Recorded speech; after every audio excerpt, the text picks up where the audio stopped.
Expresados en el siguiente programa son responsabilidad exclusiva de sus realizadores y no comprometen a la Universidad de Antioquia.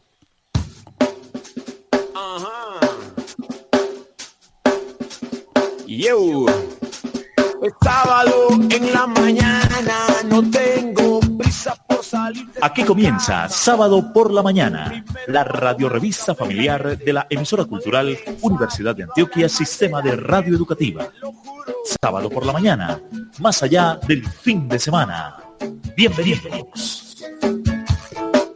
Ya estoy debajo de mi camisa, aquella la que nunca ha estado muy bien vista, sudando y rodando en la calle.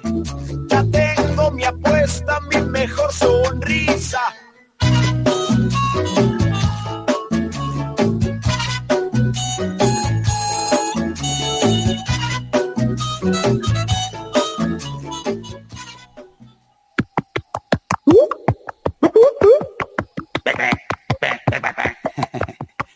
Estás caliente, canallón.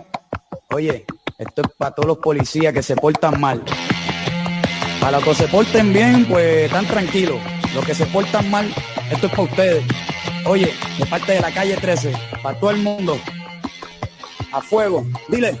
Hoy le voy a rendir tributo al que se graduó del instituto a prueba de bruto, con su casco y con su chaqueta, botas negras, uniforme azul con 2 baquetas, modelando en su motocicleta. Por ahí va el policía analfabeta repartiendo galletas, con cara de padrastro abusivo, un orangután con cerebro primitivo, amante de partir costillas con macana, es más puerco que un blanquito racista de Luisiana, con su barriga barraca, en las tetas engancha su placa. Aquí te traigo veneno de rata, a ti te dedico todo lo que dice mi libreta. A ti mismo, el que mató a mi hermano Christopher Puñeta, el mismo que le partió las muñecas, el mismo que allá adentro va a tener que cuadrar con los nietas. También mataron a Arnaldo Darío y a Santiago Marí Pesquera, Carlos Enrique por estar agarrado a una misma bandera. Guardias contaminados como arroz con golgojo. Cuando calle 13 abre la boca, ustedes abren los ojos. Oye, a mí me aburre hablar del sistema, pero me jode como enema el sistema. Así que le saco el dedo al sistema, así que le escupo flema al sistema. A mí me aburre hablar del sistema, pero me jode como enema el sistema. Así que le saco el dedo al sistema, así que le escupo flema al sistema. 1, 2, 3, 4, 5, 6, 7. Se me soltó la lengua, está sin dueña, realenga, pero estoy preparado para lo que venga. Estoy dispuesto a escupir saliva, a hacer una huelga masiva frente a la cabrona asamblea fucking legislativa. Ahí viene calle 13 de nuevo, ojalá y que se muera. Viene con otro querido FBI, cambio y fuera. Que se joda, mientras yo esté vivo voy a seguir escribiendo canciones, y más cuando a un policía asesino lo mandan de vacaciones. Si yo fuera gobernador le daría a los guardias pistolas de agua, y en vez de una chaqueta, prueba de balas, un paraguas, los metería en un ring de lucha libre para que me demuestren su fortaleza, y que Arturo de Burcher los parta con el tenedor en la cabeza. Pero esto no se trata de hacerle daño a un ser humano, ni de cómo te gustaría verle la boca llena de gusano. Se trata de que hay que estar psicológicamente mal de la mente para matar gente sin razón, como en el Medio Oriente con los fucking gringos. Se trata de que a mí me importa un pingo usar palabras de domingo para comunicarle al continente, el norte, el sur y el centro, que Puerto Rico quiera a los asesinos adentro, en el hoyo, sin que le dé el sol, sin que le dé el viento. A mí me aburre hablar del sistema, pero me jode como enema el sistema, así que le saco el dedo. Muy buenos días, tengan todos ustedes, amables oyentes. Bienvenidos a la radiorevista de análisis y de opinión de la emisora cultural Universidad de Antioquia y su sistema de radio educativa. Los estamos saludando con muchísima alegría en este sábado 12 de septiembre del año 2020. En la consola de sonido, don Carlos Mauricio Hernández, quien nos ayuda desde el municipio de Santa Fe de Antioquia. También está ya con nosotros el sociólogo Wilfer Antonio Vergara García. Ellos y quien les habla, Eugenio Orozco, les damos a todos y a todas la más cordial bienvenida a este espacio absolutamente libre, independiente, que se ha convertido en una visión universitaria de la realidad mundial, nacional y local. Recuerden que nuestro único compromiso es con la verdad. Un saludo muy cordial a los oyentes que a esta hora de la mañana nos sintonizan en los 1410 de la AM. Señal que se origina en el histórico edificio de la Universidad de Antioquia en la plazuela de San Ignacio de Medellín y que se retransmite por las frecuencias de nuestra alma mater en las sedes de la Universidad de Antioquia en los municipios de Andes, El Carmen de Viboral, Santa Fe de Antioquia, Turbo, Caucasia y Puerto Berrío, y que además va por internet a través de las distintas aplicaciones para escuchar la radio del mundo. Wilfer, buenos días. ¿Qué canción tan propia para los temas que vamos a desarrollar hoy con nuestro invitado? Buenos días, Eugenio. Un saludo muy especial para toda nuestra audiencia de sábado por la mañana de la emisora cultural Universidad de Antioquia, que cada 8 días están con nosotros en las diferentes regiones del departamento y también fuera de esta región, en el país, donde nos reportan sintonía. Y es un placer estar hoy con un invitado muy especial y un tema musical, como bien lo dice usted, para comenzar este programa, esta emisión, justamente para abordar lo que ha sido el tema polémico de la semana y que nos va a seguir dando para muchos análisis y puntos de vista a reflexionar. Así es, Wilfer. Recuerde que estamos en sábado por la mañana. Más allá del fin de semana. Del fin de semana. Este sábado por la mañana hablamos con nuestro invitado de la semana.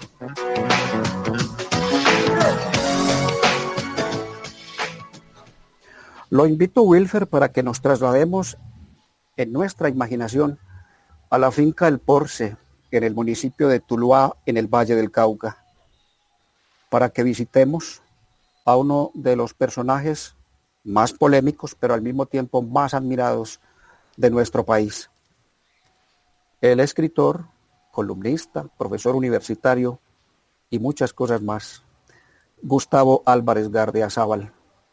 Maestro, buenos días y muchas gracias por estar con Sábado por la Mañana y con la emisora cultural Universidad de Antioquia. Muy buenos días y un saludo muy cordial para ustedes allí en la mesa, para el genio que desde Santa Fe de Antioquia hace las maromas y a tantos estudiantes y amigos que en todos esos municipios de Antioquia que acaban de mencionar, pues van a oír a un hereje de 75 años como yo. Precisamente ese es el encanto que usted tiene y que a muchos nos gusta. Me comentaba usted extra micrófono, maestro Gardiazabal, su desazón con todo lo que está pasando en este momento en el país. El asesinato del abogado Javier Ordóñez en las pasadas horas por parte de agentes de la Policía Nacional y la explosión de violencia que esto ha traído, sumado a la situación ya crítica que teníamos desde muchas semanas atrás, le producen a usted un sentimiento de tristeza y a muchos de nosotros también. ¿Cuál es el análisis que usted hace de esta situación, maestro Gardiazabal? Bueno, hay que hacerlo en muchas partes. Yo hago un pequeño preludio personal. Es que durante el último mes he estado atendiendo muchísimos diálogos por Zoom, pues no salgo de mi finca por culpa de la edad y la pandemia, y participando en festivales de literatura que se están haciendo igual, alrededor de la explicación casi siempre del título de una novela mía que se ha publicado por estos días que se llama Los sordos ya no hablan, preguntándome que quiénes son los sordos actualmente y por qué la novela, que fue publicada inicialmente hace 30 años, entonces no tuvo atención y ahora sí. Le dije, porque los que estaban sordos entonces ya están muertos. Y porque en Colombia los sordos continúan. Pese a las evidencias de todo lo que pasa en este país, aquí no actuamos. Ni gobierno, ni ciudadanos, ni medios. Nos hacemos los sordos. Dado ese preludio, ¿qué es lo que ha sucedido? Yo lo dije ayer en mi nota, en mi crónica diaria por YouTube, que lo que había sucedido aquí es la acumulación de una serie de factores que en algún momento determinado convergen para beneficio de unos y respaldo y actuación de otros. Durante mucho tiempo empezamos a sufrir las consecuencias del Código de Policía, y el Código de Policía empoderó a los policías porque los volvió jueces y partes al mismo tiempo que guardianes del orden ciudadano. Y al ser jueces y guardianes del orden ciudadano, terminaron revestidos de una autoridad contra la cual no se puede reclamar, no se puede alegar. En esas condiciones, el Código de Policía fue creando y aumentando día a día un malestar ciudadano contra el policía. Al mismo tiempo llega la pandemia, y cuando llega la pandemia le entregan al policía una serie de poderes, de autorizaciones para que ejerza el control frente a esa enfermedad, para que emitan los partes sancionatorios. Y de la misma manera el Congreso de la República y el gobierno del Ejecutivo han ido abonándole al policía a través de decretos prohibitivos siempre la posibilidad de ellos ser los que emitan la sanción respectiva. Pero, como desde mucho más atrás veníamos siendo advertidos y verificando permanentemente que la policía ejercía su acción de guardián ciudadana, pero negociaba por unos pesos la posibilidad de que la sanción no se impusiera. Entonces, este comercio alrededor de la posibilidad sancionatoria de la policía se aumentó con el código y se aumentó con las superautorizaciones que dio la pandemia. Es decir, que lo que sucedió esta semana pues era fruto de un represamiento en consideración frente a la actitud de los últimos años de la policía. Segundo, en los últimos 2 años del gobierno que tenemos, el pregón ha sido hecho una y otra vez por la máxima autoridad y seguido por sus subalternos. El que la haga, la paga. Es decir, que sobre la base de la justicia como venganza, entonces se empoderó a los policías, pero además se le creó al ciudadano común la conciencia de la venganza, que siempre la hemos tenido los colombianos como uno de nuestros factores perturbadores, pero le dio una especie de aura de autorización. El que la hace, la paga. Y tercero, nos encontramos frente a una situación estructural de la policía. En la policía nosotros descuidamos, y digo nosotros porque somos todos, los ciudadanos, los congresistas, los políticos, los alcaldes, los gobernadores, la presidencia de la República, descuidamos todos la posibilidad de combatir esa corrupción de los mandos bajos de la policía. Ese pague porque no le cobren la multa, ese pague porque lo dejen hacer lo que no debe hacerse. La dejamos a ese nivel y la dejamos quieta.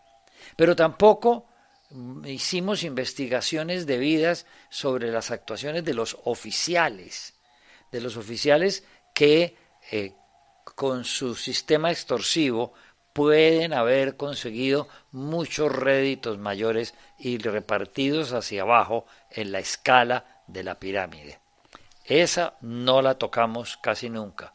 Y los medios les dio en los últimos 2 años por exagerar al máximo la vagabundería del ejército y se olvidaron de la policía.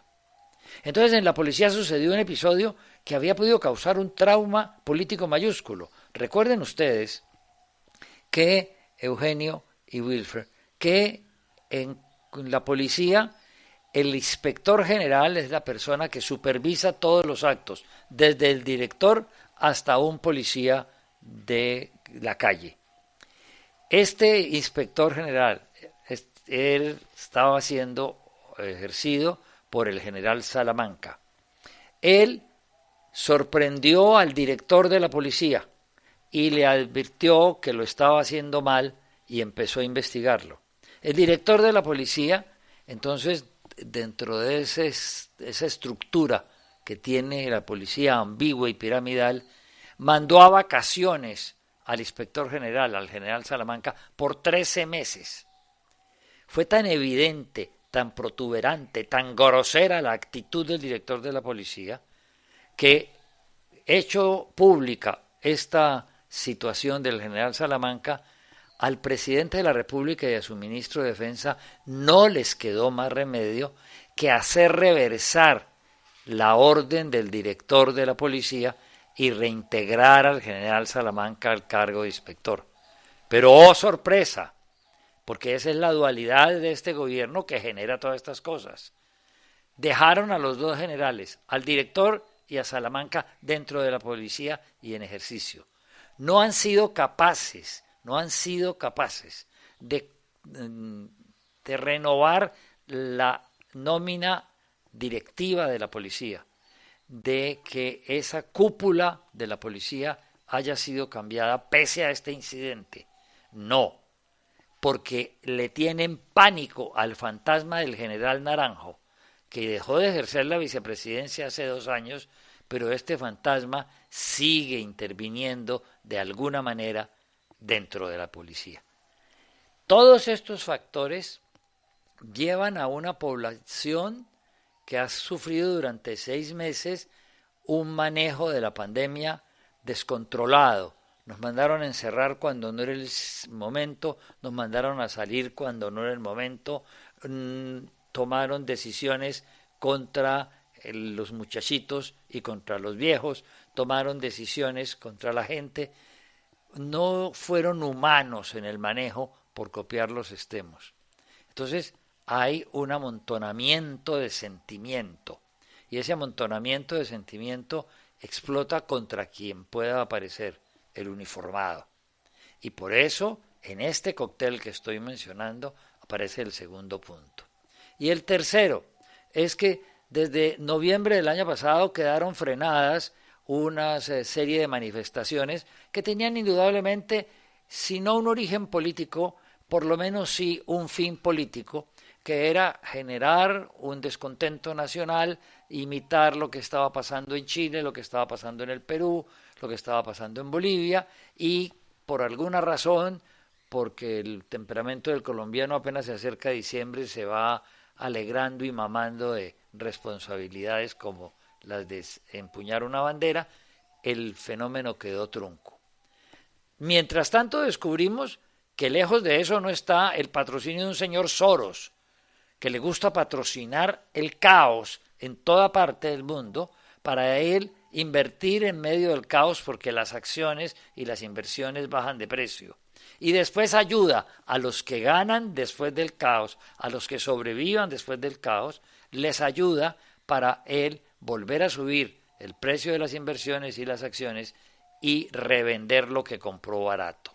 Esa ha sido la teoría de Soros y ya lleva 30 años haciendo lo mismo en muchas partes del mundo. Pues ahora, de noviembre acá, esas agencias políticas que consideran, dentro de un sistema muy antiguo, el mismo que usó Lenin, el mismo que han usado en Francia desde 1870, cuando las batallas contra Napoleón III, es el mismo, fueron aceitando la estructura para hundir el botón y que salieran a protestar con un simple impulso. Tuvieron de noviembre acá para hacerlo. Y si les dan el papayazo de la forma miserable, como matan al abogado, un borrachito, ojo, un borrachito a quien le disparan 8 veces con descargas eléctricas, y acaba de decir la fiscalía ayer que el señor murió dentro del CAI por un golpe en la cabeza. Es decir, que el asunto fue no solamente de los 2 que dispararon 8 veces con la tal arma no letal, sino también de lo que sucedió después en el CAI de la policía. Eso que no lo sabía la gente, sin embargo, fue admitido por las redes, fue mostrado por la televisión y se vio ese acto de sevicia, de sadismo contra el abogado, un borrachito. En esas condiciones, la reacción no tuvo, el señor que tenía que hundir el botón rojo para que hubiese esa reacción y apareciera en distintas partes del país al mismo tiempo, el esfuerzo fue mínimo. Entonces hay una conjunción de quienes tienen el poder y creen que la mejor manera de garantizar el orden es autorizar a la policía a disparar, y entre quienes quieren llegar al poder a base de sembrar estas manifestaciones, de que los llamen vándalos, de que hagan destrozos, de que se hagan sentir en las grandes ciudades. Hay una conjunción y eso preocupa mucho. Maestro Gustavo Álvarez, excelente todo ese panorama, los factores que usted bien nos describe, y es sobre todo ese mensaje a la institucionalidad, a quienes así creen que es mediante la fuerza como se van a ir surtiendo los resultados que ellos esperan de una ciudadanía que, dicho sea de paso, debería tener una mayor legitimidad en la policía, pero hoy la ve ya como con estos hechos empieza a darse esa mirada desde como enemigo. Y justamente en el fortalecimiento del discurso, si bien para aumentar los índices o llamados a la protesta, pero también de quienes pretenden radicalizar entonces esos discursos de fuerza en el país. Y uno se pregunta, si la violencia no es el camino para exigir justicia cuando se les llama a los manifestantes, ¿por qué sí lo es entonces para restaurar el orden? Cuando se le da también ese mensaje a la fuerza pública para que actúe como actúe de esta manera tan brutal, y no solamente con lo del abogado en la ciudad de Bogotá, sino lo que viene sucediendo en el país y el aumento de esas denuncias de violación a los derechos humanos y en el actuar de la fuerza pública, y en este caso de la Policía Nacional. Pero llama mucho la atención también si bien ese tipo de confrontación en el discurso de la alcaldesa de la ciudad de Bogotá hacia el gobierno, la respuesta del gobierno, que no solamente en este tema, sino también frente al manejo del COVID, y es la posición que asume el gobierno nacional, que cuando ya hoy se empiezan a escuchar muchas voces reclamándole al gobierno más acción, a un ministro de defensa que era muy bueno en sus discursos desde la oposición, pero ahora en el gobierno asume unas posiciones siempre muy cómodas, y un presidente que definitivamente demuestra ese talante de aprendiz en su función. Este tipo de situaciones que se están viendo en el país no es resultado también de esa desestructuración en la imagen que tiene el ciudadano de un gobierno. Mire, lo que sucedió es que me faltó ese factor, y usted lo menciona perfectamente. Si usted durante 6 meses ve al presidente de la República despilfarrando la capacidad de dirigir la nación, convirtiéndose en director de un magazine de televisión todas las tardes a las 6, y va imposibilitando la capacidad que se tiene como presidente de la República de orientar a la nación, de pedirle a los ciudadanos que obedezcan, de decirles que hagan una cosa o que hagan la otra, pero prefirió el show y la farándula y de quedar conversando en un magazine de televisión todas las tardes. Eso es lo que, sin duda alguna, deja desestructurado, como usted lo habla, a el país. Y cuando existen esas circunstancias y estamos en presencia de un gobernante que llegó allá y se ha rodeado de personas de criterio derechista, para darle algún nombre, en el sentido de que exigen conservar el orden, conservar las instituciones de acuerdo a lo que exista y con los medios que el Estado ya posee, como ser monopolístico de las armas y disparar cuando sea necesario. Obviamente, en esas circunstancias, la estructura que está resentida es la del Estado colombiano, como el problema de la policía es completamente estructural. Es que hay que mirar cómo los forman y la educación se la dan por 2 semestres, una formación deficiente, y los mandan al mundo a que los acaben de educar el crimen y el AMPA. Y por eso La Plata aparece como primer intermediario en toda actuación de estos muchachos. Todos esos elementos son los que están llevando a que el país exija una reestructuración. Pero, como somos herederos de 200 años de polarizarnos, porque fuimos tan estúpidos recién inauguramos la patria, de dividirnos entre federalistas y centralistas y agarrarnos de las mechas en unas batallas inútiles, como hemos seguido siempre dividiéndonos de alguna manera para enfrentarnos, cualquiera que sea el nombre o el apellido que usemos para irnos en contra. Entonces no tenemos un criterio de unidad frente al Estado, no tenemos un criterio de unidad frente a la patria.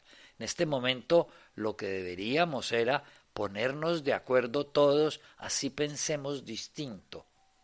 Se lo digo yo, que me he reunido con tanta gente que piensa Z mientras yo pienso A, pero se puede conversar, el diálogo es posible, la opinión ajena se puede hacer, pero si insisten en esta posición, vamos a agravar la polarización, vamos a agravar el enfrentamiento, y por esa mi preocupación, por eso mi malestar hoy, porque veo que uno sabe dónde comienzan las cosas, pero no saben dónde termina. Este país nació por un florero, pero esta revuelta puede haber nacido por una pistola eléctrica Taser. Y esa preocupación suya, maestro Gardiazabal, se justifica porque acabamos de ver en las redes sociales a los grandes líderes políticos de este país, como son el señor Álvaro Uribe Vélez y el señor Gustavo Petro, el uno invitando al presidente a que militarice el país, a que saque las tanquetas, a que haga toques de queda en todas las ciudades, en todos los pueblos, y el otro invitando a las centrales obreras a un paro general y a salir a las calles a protestar, que usted sabe que estas protestas siempre son infiltradas por grupos interesados en otras situaciones. Entonces, ¿será que hay esperanza de que esto se llegue a resolver de la manera que usted lo propone, que me parece la más lógica, teniendo esos dos líderes políticos del país en esas posiciones tan extremas? Yo no estoy proponiendo nada nuevo en la historia de Colombia. Este es un país que se ha mantenido a lo largo de 210 años enfrentándose en batallas estúpidas e inútiles, en guerras civiles estúpidas o inútiles, pero siempre he encontrado la fórmula de firmar el armisticio, siempre he encontrado la fórmula de hacer una nueva constitución, siempre he encontrado la fórmula de ingeniarse la salida. En 1957, después de 10 años de una violencia atroz que sufrimos todos, que me llevó a mí a escribir después Cóndores no entierran todos los días y volverlo una novela libro de historia de este país hace 50 años. Si en 1957 Laureano Gómez, a nombre del Partido Conservador y de una derecha mucho más radical que la que hay ahora, porque era una derecha culta, y Alberto Lleras, a nombre de los liberales cultos, pensadores y amigos de la libertad, se pudieron sentar en un puerto español a negociar la paz y encontraron la fórmula mágica de partirse la marrana, porque las guerras han sido debidas en Colombia es por la gana de llegar al poder para partirse el presupuesto. Y en el Frente Nacional se inventaron la fórmula de partirse la marrana por 16 años y recuperamos la tranquilidad. Y en menos de un año habíamos usado el perdón y el olvido.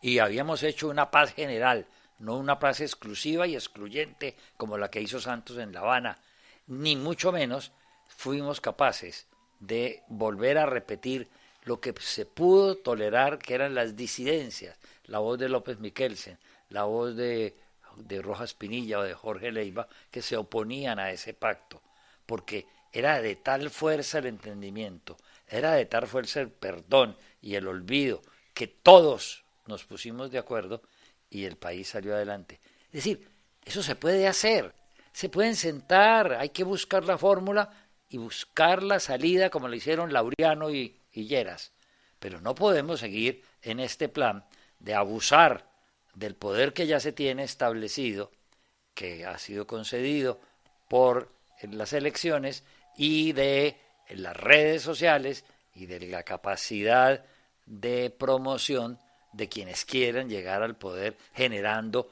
otro desorden. Estamos al borde de algo que no sabemos dónde va a terminar, vuelvo y repito.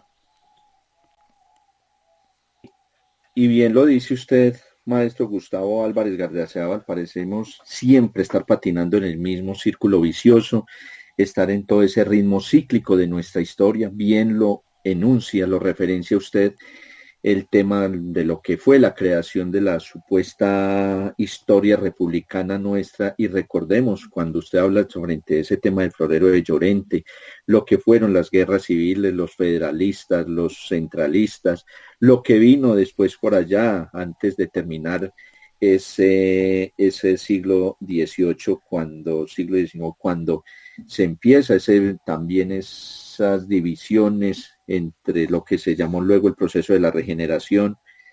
Y aquí traigo a colación, porque usted lo enuncia muy bien, lo que ha sido motivo de estudio para muchos analistas nacionales, grandes teóricos de nuestro país, pero también del continente y a nivel internacional, lo que ha sido nuestra historia en medio de esas disputas, donde la sociedad ha quedado en medio y ha tomado partido por uno por otro lado, y esto no nos ha permitido reencontrarnos en un gran proyecto nacional. Y esa fractura, digamos, o esa carencia, si bien la fractura social y esa carencia de tener un proyecto político nacional es lo que hoy todavía nos tiene enfrascados en medio de los discursos de paz.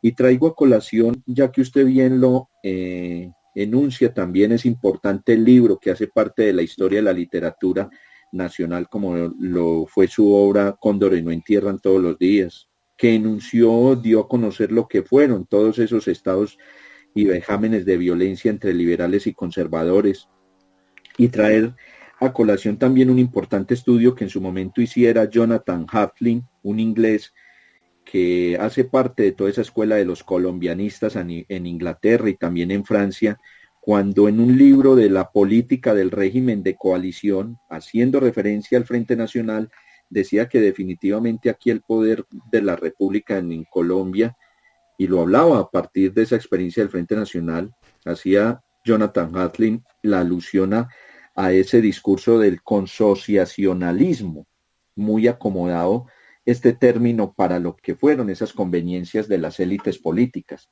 Más adelante, Marco Palacios y otro analista internacional estadounidense, Frank Seifert, escribieron un libro extenso que se llamó Colombia, país fragmentado, sociedad dividida, y enuncian todas esas tesis que usted nos ha venido diciendo, cómo ha sido el juego de intereses aquí en el país. Y así es imposible seguir pensando en discursos de paz y de unión nacional cuando no tenemos un proyecto real, ni siquiera que provenga de una élite política responsable con la situación que nos ha tocado vivir en la historia y el reto que tenemos hoy también, maestro Gustavo Álvarez. Si en el país existiera un balcón diferente a los que están usando los dueños del poder político y del poder económico, si en el país se pudiera, a través de ese nuevo elemento llamado redes, de ese elemento llamado videos, que es el que descubre la realidad dolorosa a quienes sospechaban que ella existía, pero nunca encontraban la forma de confrontarla o de demostrarla. Si en el país existiera una voz que nos uniera, que fuera capaz de decirnos, mire señores, esta situación no puede continuar. No podemos seguir insistiendo en que una parte tiene que obligar a la otra a que obedezca, pero hay que convencerlos. Vuelvo a traer mi tema con el cual comencé. ¿Qué sucedió en Armero y en Manizales para que yo pueda haber escrito una novela como Los sordos ya no hablan y que hoy la gente la lea como si lo hubiera escrito hace 15 días? Porque el problema se llamaba el volcán del Ruiz, pero los intereses particulares de quienes podían haber actuado, que era la sociedad de Manizales, no actuó.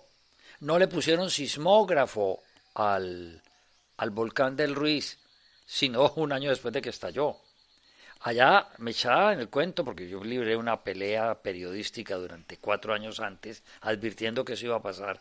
Me decían que en el Ruiz no necesitaban en Manizales sismógrafo, que con la perra pastor alemán que tenían en el refugio del Nevado, allá donde comenzaba la nieve, cuando ella se ponía nerviosa era porque el volcán iba a echar humareda.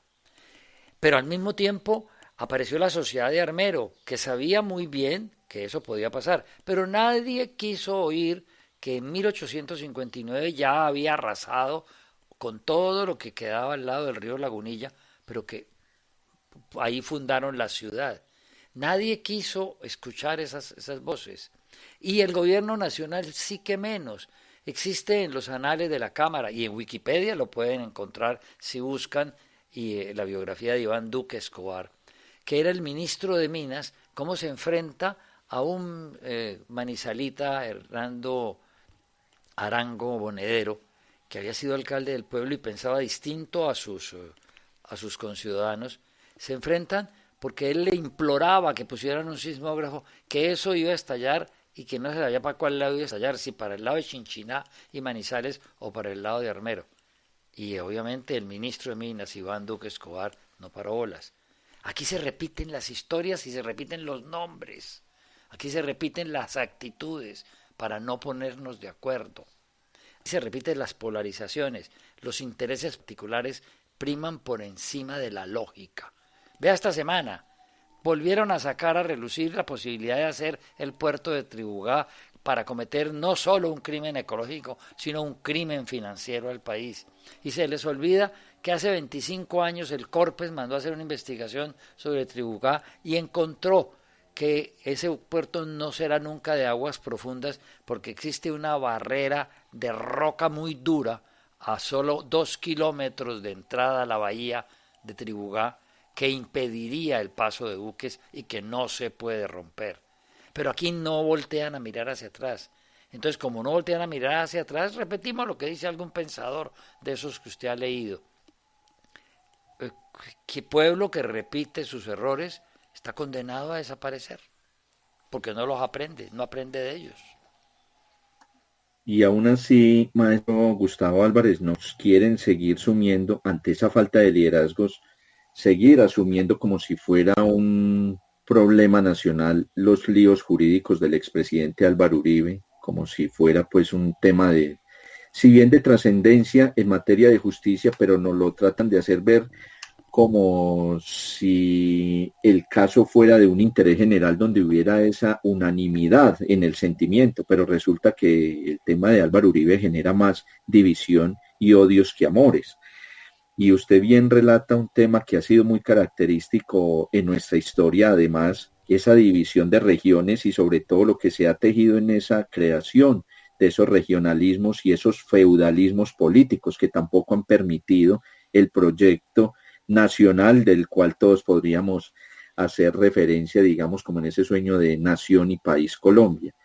Y usted cuando hace alusión a precisamente esa repetición de nuestra historia, de muchos hechos, y hablamos de este expresidente Álvaro Uribe, me trae a colación un libro que usted, lo tengo aquí en una edición de 1987, que me parece también muy interesante para que lo tengan en cuenta todos estos estudios regionales y esos feudalismos políticos, un libro que fue El último Gamonal, precisamente donde habla usted, Gustavo, en este libro sobre la historia de don Leonardo Espinosa y habla sobre ese gamonal, ese jefe político parroquial, quien además de ese control de los instrumentos burocráticos y del poder estatal, adquiere un dominio sobre la vida, honra y bienes de los ciudadanos.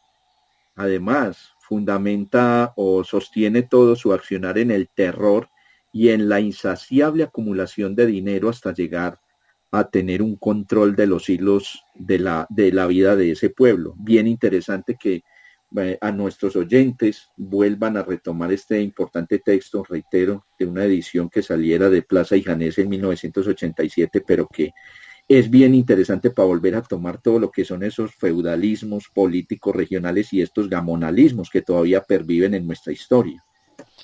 Bueno, la verdad es que me he pasado 50 y tantos años de mi vida escribiendo la realidad nacional y poniendo unos nichos de veneración histórica a los cuales hay que acudir.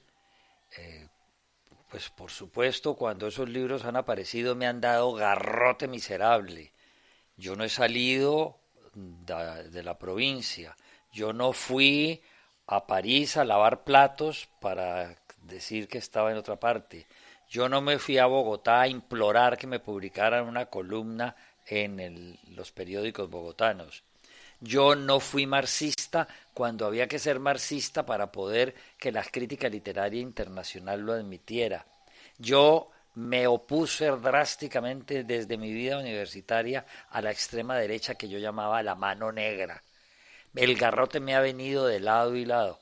Pero mire, aquí estoy, a los 75 años, hablando con la propiedad y sobre todo con la firmeza con que lo he hecho hoy, para decir que si no nos ponemos de acuerdo ante esta división que procreamos y que alimentamos entre todos al hacernos partícipes de un lado o del otro, a defender al uno o al otro, a usar calificativos para menospreciar al rival y nunca a mirarnos al espejo para ver nuestros propios defectos. Cuando eso sucede, el país nuevamente repite su historia y se coloca al borde del abismo. Esto no es una pendejada lo que está pasando. Nos ha tocado el peor presidente de la historia para el peor momento de la historia. A propósito de esto que usted menciona, maestro Gardiazabal, recordamos cómo a partir del 2005, cuando el doctor Hernán Peláez Restrepo se lo llevó para hacer el análisis político y social en la Luciérnaga, en la cual se logró sostener por 9 años hasta que los grandes intereses de este país lo sacaron de ahí. Hemos visto cómo usted siempre ha asumido esas posiciones que no le gustan a las élites y que a veces a los extremistas de un lado y del otro tampoco, pero siempre ha estado centrado en una realidad que es vista, sentida por todos, pero que le ha traído cualquier cantidad de problemas. Recordamos, por ejemplo, por allá en el año 2013, cuando publicó la obra La misa ha terminado, que por poquito lo llevan a la corte de Torquemada, y después en el 2016 con El Resucitado pasó lo mismo. Y le digo esto porque la gran preocupación que hay en un sector de la opinión pública colombiana es ver en los medios de comunicación personas interesadas en defender posiciones de un lado y del otro y en exacerbar los ánimos.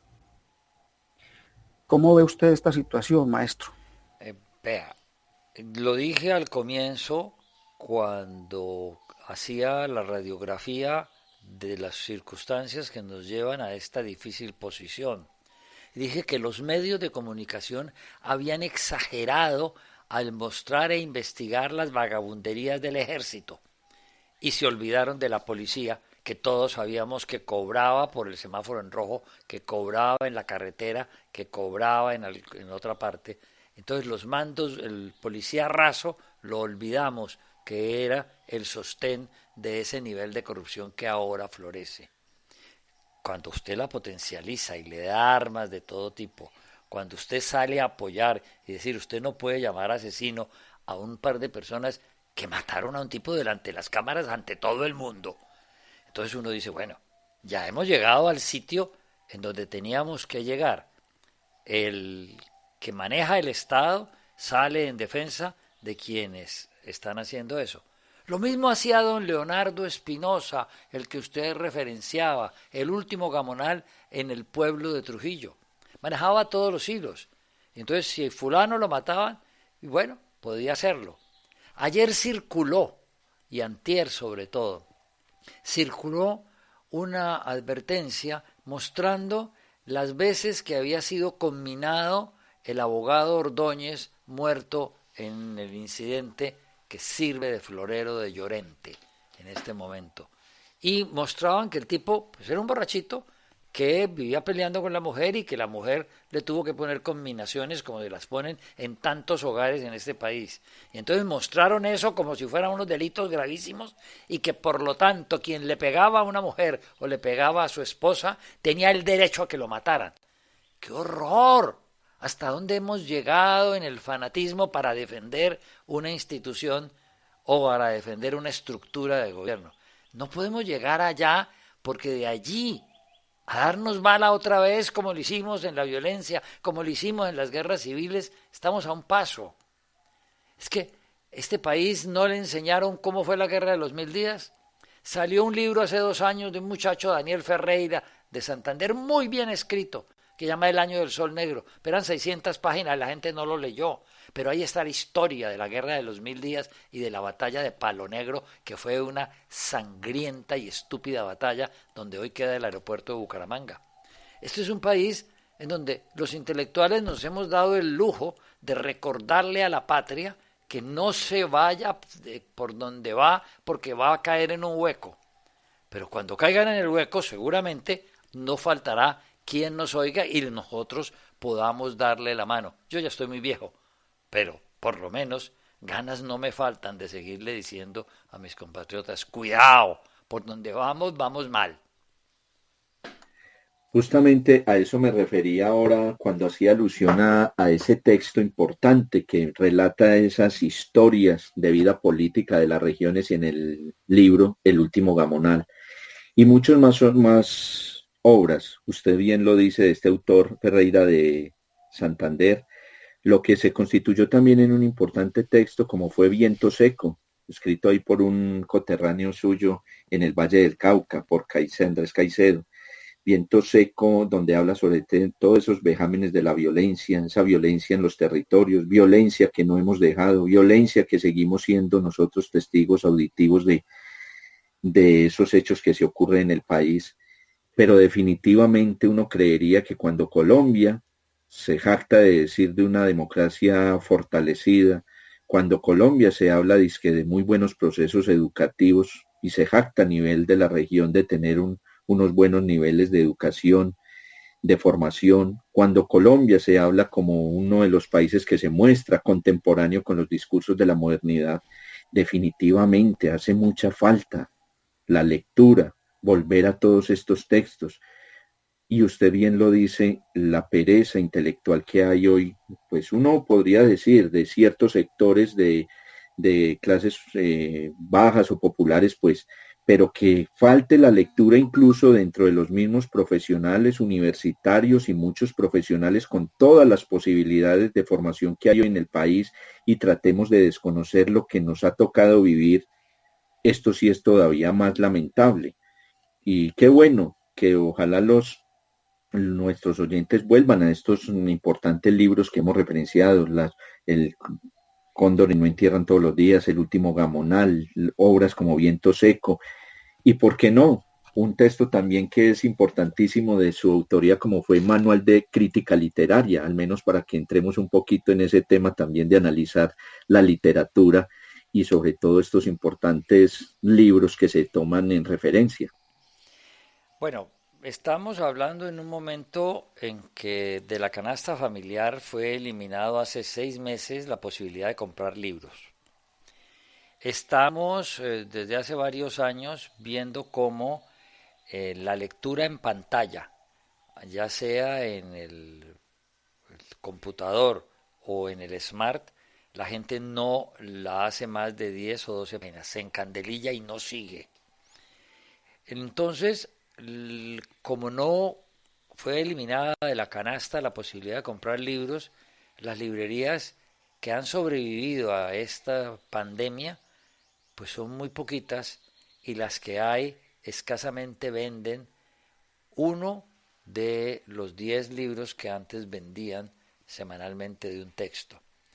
Entonces, recomendar la lectura es muy difícil cuando es tan fácil ahora meter el dedo en una pantalla, meter el dedo en un computador y empezar a buscar y a saber y aprender. Existen muchas fórmulas para poder aprender, pero nos volvimos cómodos. Creeremos que todos nos lo haga el algoritmo, que todo nos lo hagan los señores que mandan, que todo lo hagan los señores que nos venden. Nos volvimos absolutamente cómodos y no somos capaces de ponernos a pensar.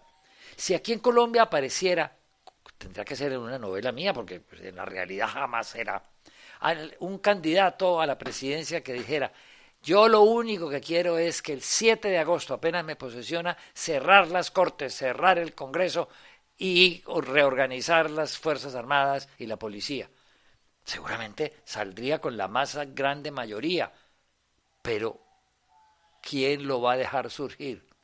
Es que ahí empiezan los poderes a sostenerse y como la necesidad tiene de cara de perro, entonces cada quien dice hay que atajarlo. Y con el cuento famoso de que hay que atajarlo, vea dónde terminamos. Siempre es un placer conversar con usted, maestro Gardiazabal, y esperamos volver a tener la oportunidad de hacerlo porque estos acontecimientos van a tener una evolución impredecible y vamos a necesitar de su claridad mental y de su visión futurista para poder orientar a la gente sobre lo que está pasando y lo que no, nos puede pasar si seguimos cometiendo los mismos errores que hoy estamos cometiendo. Muchas gracias, maestro, y siempre bienvenido a Sábado por la Mañana aquí en la emisora cultural Universidad de Antioquia. A ustedes muy amables, y si me permiten, pues yo puedo subir esta conversación al YouTube y pues a decir Sábado por la Mañana es el título obligatorio de la emisora de la Universidad de Antioquia, pero podríamos decir el panorama actual o la realidad actual con Gardiazabal. Con mucho gusto. Perfecto. Y a todos los que... En todo su derecho de hacerlo. No, y ojalá, pues finalmente yo no sé cuántos seguidores, miles de seguidores tengo en Twitter y en esas cosas. Bueno, por lo menos voltean a Son mirar. millones. Por eso voltean a mirar y creo que estas cosas hay que decirles. A ustedes muchas gracias por permitir que la gente joven, la gente de todas las regiones de Antioquia pueda oír estas peroratas. De algo tienen que servir. Muchas gracias y felicidades.